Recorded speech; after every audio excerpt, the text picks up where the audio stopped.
ભરૂચના ઝઘડિયામાં યોજાયું વસાવા સમાજનું સંમેલન। સમાજની એકતા અને ઉત્થાન માટે સાંસદ મનસુખ વસાવા, ધારાસભ્ય દર્શનાથ દેશમુખ સહિતના નેતા રહ્યા હાજર। શિક્ષણનું સ્તર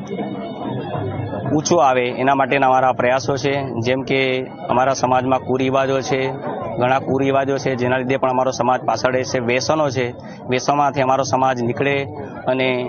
શિક્ષિત બને એવો એક અમારો પ્રયાસ છે। તેમજ અમારો સમાજ અલગ અલગ દિશામાં વહેંચાયેલો છે, એ પણ એક મંચ પર ભેગો થાય એના માટેનો અમારો પ્રયાસ છે। એના માટે કાર્યકારી પ્રમુખ બન્યા પછી હું ચંદ્રકાંત વસાવાએ તેમજ અમારી ટીમે અલગ અલગ તાલુકા અને જિલ્લાઓમાં, માનો કે અમદાવાદ છે, અમદાવાદ જિલ્લો, ભરૂચ, વડોદરા જિલ્લો, આણંદ જિલ્લો, તમામ જિલ્લાઓમાં અમારી ટીમે સમાજના જે આગેવાનો છે, અમારા જે મંડળો છે, એમની સાથે એક મુલાકાત લીધી અને સમાજને એક મંચ પર લાવવા માટે પ્રયાસો કર્યા। આદિવાસી સમાજ, જેમાં વસાવા સમાજમાં હજુ પણ ઘણું બધું અમારે ધ્યાન આપવા જેવી બાબત છે। એમાં ભરૂચ, નર્મદા, તાપી, આખા ગુજરાતના જે વસાવા સમાજના અલગ અલગ સંગઠનો ભેગા મળીને એક નિર્ણય કર્યો છે કે આવનારા દિવસોમાં ગુજરાતના વસાવા સમાજ એક ક્ષેત્રની અંદર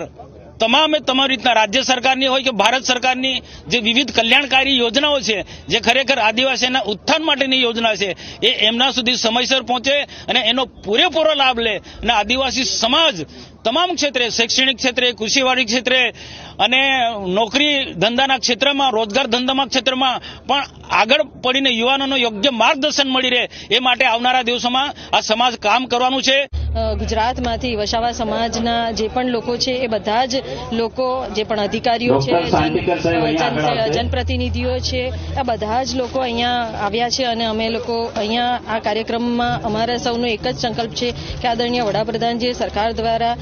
ભારતીય જનતા પાર્ટીની સરકાર દ્વારા જે યોજનાઓ આદિવાસી સમાજના માટે, એ લોકોના ઉત્થાન માટે, એ લોકોના જીવન ધોરણ ઊંચું આવે એના માટે જે મૂકી રહ્યા છે, એ યોજનાઓનો અને એમનો સંકલ્પ છે કે વિકસિત ભારત બનાવવાનો, પણ વિકસિત ભારત બનાવવાની સાથે સાથે આદિવાસી સમાજના લોકોને પણ જો વિકસિત કરીશું તો આ દેશ ચોક્કસ વિકસિત બની શકશે અને 2047 સુધીના સંકલ્પને પરિપૂર્ણ કરવા માટે આજે આ વસાવા સમાજનું, એક સમસ્ત વસાવા સમાજનું સંમેલન યોજાઈ રહ્યું છે। અમારી તમામ માહિતીથી અપડેટ રહેવા માટે જોડાયેલા રહો S9 ન્યૂઝ સાથે।